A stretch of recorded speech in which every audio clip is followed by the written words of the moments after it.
میں یہ عرض کر رہا تھا کہ زانی یہ بھول جاتا ہے کہ اس کا مجھے قیامت کے دن حساب دینا ہے، حساب دینا ہے اس کا. اور زانی پر ایک پھٹکار دنیا میں برستی ہے، وہ آخرت میں بعد میں. وہ یہ کہ اس کو جو گھریلو زندگی ہے وہ اس کی تباہ و برباد ہو جاتی ہے. اپنی زوجہ کی طرف رغبت ختم، روزانہ نئے مزے بدلنے کا شوق، اس سے اس کی لائف کیا ہوتی ہے؟ ڈسٹرب ہو جاتی ہے، ذہنی سکون خراب ہو جاتا ہے.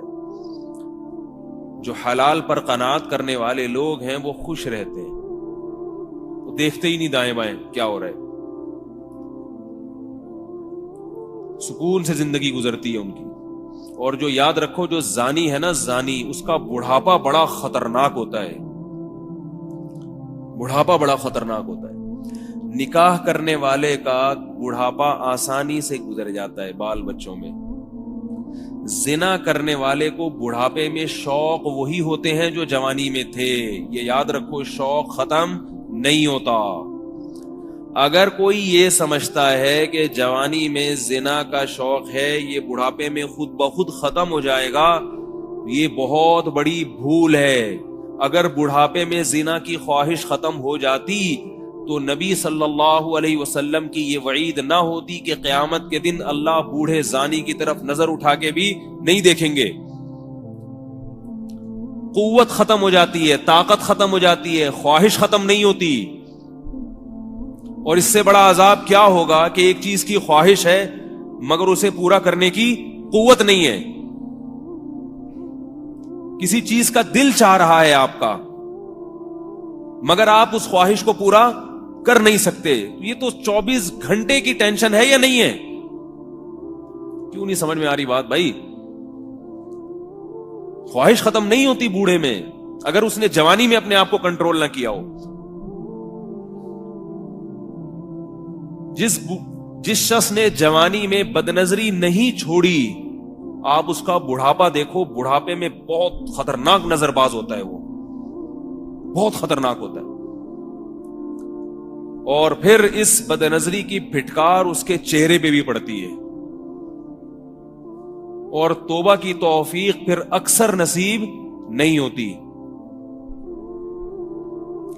لوگ یہ سمجھتے ہیں کہ جوانی ہے تو بڑھاپا جب آئے گا تو خود بخود چھوٹ جائے گا. نہیں چھوٹتا، خود بخود اور پختہ ہو جاتا ہے، اور پختہ. اس لیے اس خوش فہمی میں ہرگز نہ رہیں بھائی. اگر اللہ نہ کرے کسی نے زنا کیا تو خوب گڑ گڑا کے اللہ کے سامنے توبہ کرے.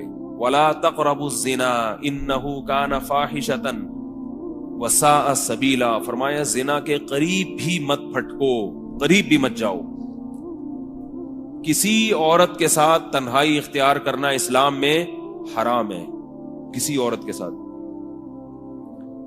یہ نبی صلی اللہ علیہ وسلم کی شدید وعید ہے اس پر کہ کسی بھی جوان عورت کے ساتھ آپ تنہائی اختیار، جوان ہو یا عمر زیادہ ہو، تنہائی نہیں اختیار کرتی. یہاں بہت ہی کوئی بوڑھی ہے، نانی دادی بن گئی بالکل ہی 90-95 سال کی، ایک الگ بات.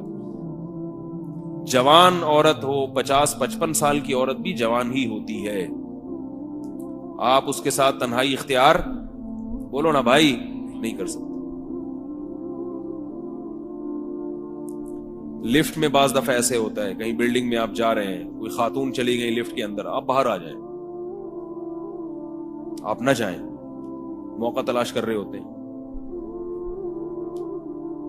ہمارے یہاں ہوتا ہے لفٹوں میں خاتون جا رہی ہیں، بندہ بھی چلا گیا، کہتے ہیں نظر نیچی کے کھڑے ہوئے ہیں. تو بھائی یہ جب جائز ہی نہیں ہے آپ کا اس کے ساتھ تنہائی اختیار کرنا، تو آپ کو جب شریعت اجازت ہی نہیں دے رہی تو آپ کتنے اچھے ہیں برے ہیں یہ بحث ہی جائز نہیں ہے. میں منع کرتا تھا بعض دفعہ، ہم وہاں حج پہ گئے تو لفٹ میں بعض دفعہ ایسا، وہاں تو بہت ہوتا ہے ایسے، اکیلی خاتون جا رہی ہیں تو کوئی بندہ چڑھ گیا، تو منع کرتا بھائی نہیں، باہر میرے ساتھ چلے جانا. اس سے کہتا تھا میرے ساتھ چلے جانا. نہیں بھائی ہم کو حج کرنے آئے ہیں، لڑکیوں کو دیکھنے تھوڑی آئے ہیں. مجھے پتا ہے بھائی آپ حج کرنے آئے ہیں، تو یہاں اگر اللہ رسول کی نہیں مانو گے تو پھر کہاں مانو گے؟ اللہ اس کے رسول نے یہ نہیں کہا کہ جو نیک لوگ ہیں وہ اکیلے سفر کر سکتے ہیں، عورت کے ساتھ سفر نہیں، یعنی تنہائی اختیار کر سکتے ہیں. جو برے لوگ ہیں ان کو اجازت نہیں، نہ برے کو نہ نیک. تنہائی جائز نہیں ہے تنہائی. ہاں کسی خاتون سے بات کرنی ہو، کوئی دوسرا موجود ہو، اگر مجبوری ہو تو بے شک دوسری خاتون ہی ہو. تنہائی جو ہے تنہائی یہ بہت خطرناک چیز ہے. لوگ ان چیزوں میں ذرہ برابر احتیاط نہیں کرتے, بس براڈ مائنڈڈ بننے کی کوشش میں. یار ہم لوگ اتنے نیچ سوچ کے نہیں, اتنے گھٹیا نہیں ہے جیسے مولویوں کی باتیں ہیں. تو گھٹیا پن تو یہ بھی ہے کہ اگر زنا کر لیا تو کیا ہو گیا, اس کو بھی اگر آپ نہ دیکھو تو بھی کلچر ہے. گورے تو کرتے ہیں نا, کیا ہے زنا ہو گیا, گرل فرینڈ ہے تو کیا ہو گیا. ہم جا کے کہتے ہیں توبہ توبہ استغفر اللہ, کہتے ہیں یہ اس لیے جو ترقی نہیں کر رہے یہ لوگ. غیرت کو زندگی سے نکال دو تو پھر جو چاہے کرو. پھر نہ جمعے کا بیان سننے کی ضرورت, نہ اتوار کا, نہ کسی عالم کے پاس جانا, نہ کسی بزرگ کی ضرورت نہیں. اور اگر غیرت والی زندگی گزارنی ہے تو شریعت کے ان احکامات کو فالو کرنا پڑے گا. تنہائی عورت کے ساتھ جائز نہیں. ہمارے ایک دوست تھے یونیورسٹی میں, بہت بڑے پروفیسر تھے, کیا ہیں الحمدللہ. تو یونیورسٹی کی جو لڑکیاں ہیں بعض دفعہ ان سے اپنے پرائیویٹ بلکہ پرسنل جو میٹر ہے نا اس پہ مشورے لیتی ہیں. اب وہ بعض چیزیں ایسی ہوتی ہیں کہ وہ تنہائی کے بغیر وہ بتا نہیں سکتی اپنی بات. تو وہ مجھے بتا رہے تھے کہ میرے سے مشورہ لینے کے لیے جب کوئی لڑکی بیٹھتی ہے اسکول میں کلاس میں, تو اب مسئلہ یہ ہوتا ہے کہ کسی اور کی موجودگی میں وہ بات نہیں کرنا چاہتی. تو میں نے کہا کہ یا تو آپ اس سے موبائل پہ بات کر لیں, اور اگر یہ ممکن نہیں ہے تو کلاس کا دروازہ کھول کے رکھیں مکمل.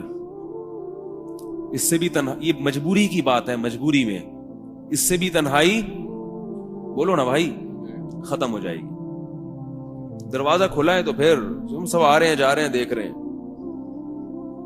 لیکن وہ بتا رہے تھے کہ یونیورسٹیوں میں پروفیسر اس کی احتیاط نہیں کرتے. جو اسٹوڈنٹس ہیں اگر انہوں نے پوچھنا ہو پروفیسر صاحب سے کوئی بات کرنی ہے تو پروفیسر کہتے کنڈی لگاؤ, تالا لگاؤ, پرسنل میٹر ہے نا, آپ کا پرسنل معاملہ ہے تو بہت تنہائی کے ساتھ بہت احتیاط کے ساتھ کان میں آ کے بتاؤ میرے. حرام ہے, گناہ ہے, جواب دینا ہے اللہ کو قیامت. تنہائی میں اپنی بیگم کے ساتھ بیٹھا کرو بس, اور اگر نہیں ہے بیگم تو صبر کرو, اللہ سے دعا مانگو. جی ایک اور دے. تو میں اس لیے عرض کر رہا ہوں کہ یہ جو نکاح کرنے والے لوگ ہیں یہ بے وقوف نہیں ہے. جو زنا کرنے والا ہے وہ پرلے درجے کا احمق ہے, کیونکہ اللہ نے قرآن مجید میں خام خامے نہیں کہہ دیا کہ زانی کو 100 کوڑے مارا کرو. قرآن میں کہا نا اللہ نے, کنوارا مرد یا کنواری لڑکی اگر زنا کرے تو اللہ نے کیا کہا ہے, چوک پہ کھڑا کر کے 100 کوڑے مارو, چوک پہ کھڑا کر کے. وَلَا تَأْخُذْ بِهِمَا رَأْفَةٌ فِي دِينِ اللَّهِ, اور جب اس کے کوڑے لگ رہے ہوں یا کوڑے مارے جا رہے ہوں تو اس معاملے میں تمہارے دل میں نرمی نہیں پیدا ہونی چاہیے. ہائے ہوئے نہیں کرو, ہائے بیچارے کو زور سے لگ گئے, ہائے بیچارے کو یہ ہو گیا, ہائے یہ کیا ہو گیا, ہائے یہ کیا ہو گیا, ہائے توبہ کر لیتا, ہائے توبہ کا دروازہ تو کھلا ہوا تھا. اللہ کہتے ہیں گواہوں سے اگر ثابت ہو گیا تو توبہ کرے گا, میں قبول کر لوں گا. سزا دینے میں نرمی نہیں, سزا پوری دو, پھر ہائے ہوئے کرتے رہو بیٹھ. پھر اس کو عار دلانا جائز نہیں ہے, پھر اس کو تانے دینا جائز نہیں ہے. جب ایک دفعہ سزا مل گئی بس اب تانے نہیں دے سکتے. اور شادی شدہ مرد اگر زنا کرے, شادی شدہ کا تو سخت حکم ہے, اس کو جب حلال ہے تو حرام کی طرف کیوں جا رہا ہے وہ, تو پھر اس کی سزا کیا ہے بتائیے؟ رجم ہے, رجم.